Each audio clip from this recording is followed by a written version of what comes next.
आज एक ऐसा मामला आपके सामने लेकर आया हूं जिस पर पूरा गुजरात शर्मिंदा है। पता नहीं देश के प्रधानमंत्री जी को शर्म आती है कि नहीं आती है, लेकिन मैं सिर्फ इतना कहना चाहता हूं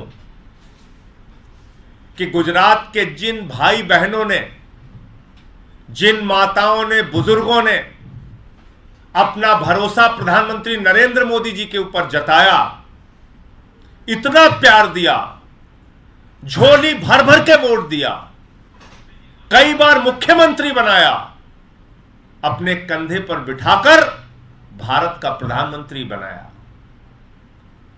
यह उन गुजरात के भाई बहनों के साथ भ्रष्टाचार का मामला है, लूट का मामला है, डकैती का मामला है, उनके जेब काटने का मामला है। और यह जेब काटने का काम किसी और ने नहीं किया। यह जेब काटने का काम भारत के प्रधानमंत्री के सबसे करीबी दोस्त अडानी ने किया है, अडानी की कंपनी ने किया है। एक एक करके सिलसिलेवार मैं आपको बताऊंगा। जब भारत के प्रधानमंत्री नरेंद्र मोदी जी 2007 में गुजरात के मुख्यमंत्री थे, उस वक्त उन्होंने अडानी के साथ एक समझौता किया और कहा कि गुजरात के लोगों को बिजली देना है, किस रेट में दोगे? अडानी ने कहा 2 रुपए 25 पैसे प्रति यूनिट, 25 साल तक इसी रेट में आपको बिजली दूंगा। यह एग्रीमेंट साइन हुआ, पावर परचेज एग्रीमेंट, पीपीए। कब साइन होता है? 2007 में। कब?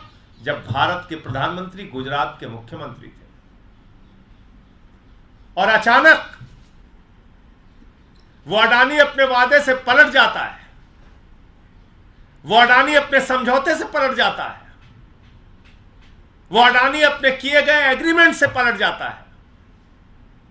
2018 में गुजरात की सरकार के साथ एक एग्रीमेंट साइन करता है कि साहब हमको कोयला बहुत महंगा खरीदना पड़ रहा है, कोयले का दाम बड़ा महंगा हो गया है, दुनिया के तमाम देशों से हमें कोयला मंगाना है, और जब हम महंगा कोयला मंगाएंगे तो बिजली महंगी होगी, इसलिए आपको महंगे दाम हमको देने पड़ेंगे।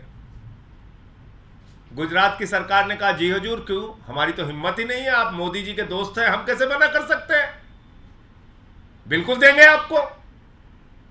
लेकिन कुछ बातें उसमें लिख दी उन्होंने। एक कंपनी है आर्गस ग्लोबल कंपनी। जो आर्गस ग्लोबल कंपनी है वो ये बताती है कि दुनिया में किस देश में कोयले का क्या दाम है। पहली बात, अडानी को विदेश से कोयला खरीदने की जरूरत क्या है? भारत तो कोयले के उत्पादन के मामले में सरप्लस कंट्री है। भारत तो पिछले साल का आंकड़ा आप उठा के देखेंगे तो 30% कोयले का उत्पादन भारत में बढ़ा है। भारत में जो कोयला खरीदा जाता है वो 2000-3000 रुपए टन राज्य सरकारों को मिलता है। तो आपने भारत से कोयला नहीं खरीदकर यह कहा कि साहब हमें इंडोनेशिया से कोयला खरीदना है और फला देश से खरीदना है और ढेमका देश से खरीदना है। लेकिन उस चिट्ठी में एक शर्त लिखी गई और यह कहा गया कि जो भी कोयले का रेट निर्धारण होगा वो आर्गस ग्लोबल कंपनी के द्वारा जो रेट बताया जाएगा दुनिया के देशों में कोयले का, उसके हिसाब से आपको पेमेंट किया जाएगा। यह समझौता तय किया गुजरात की सरकार और अडानी ने मिलकर, और पेमेंट होता रहा। हैरान होंगे आप सुन के, 2018 से 2023 तक पेमेंट होता रहा। अडानी ने कहा इतने में कोयला खरीदा, बोले जी हुजूर लीजिए पैसा, बोले इतने में खरीदा, बोले लीजिए हुजूर पैसा लीजिए, बोले इतने करोड़ में खरीदा, बोले लो पैसा लो। 13,802 करोड़ रुपए गुजरातियों के जेब से निकालकर अडानी की जेब में भर दिया गया।